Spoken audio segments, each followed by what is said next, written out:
Here's Slippery Rock head lacrosse coach Emily Hopkins, a 24-5 win over Catawba in the season opener down here in Myrtle Beach.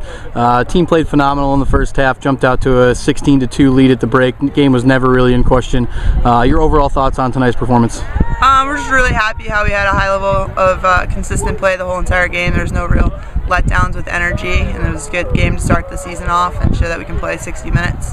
And your scrimmage the other day, a little bit rusty out of the gates. We were there for the first half of that. The offensive side of the ball today was much more improved than the scrimmage the other day. Talk about the work that went in the last 4 or 5 days down here. Well, we've spent a lot of time on practice on our fast breaks and moving the ball around and getting really comfortable with our offense. I think first half of the scrimmage was also traveling overnight on the bus. That was definitely a big factor. Second half looked much better.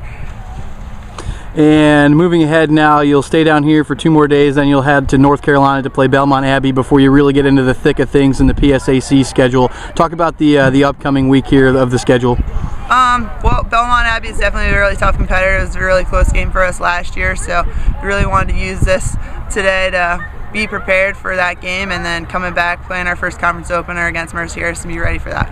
And before the game today, a really touching tribute to 2 bagpipes playing Amazing Grace, the 2 teams, both Catawba and Slippery Rock, as well as the softball team from Clarion University, joined hands at the center of the field in a big circle to honor the Seton Hill Lacrosse team and Seton Hill's head coach, Christy Quigley. Talk about that tribute.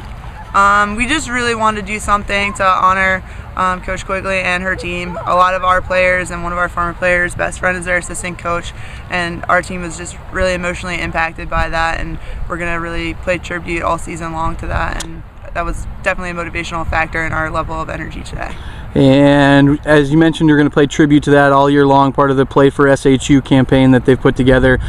Wristbands are on their way, I'm pretty sure you mentioned that, but also you're going to be wearing a ribbon on your jersey. Talk about the ribbon on your jersey for the year.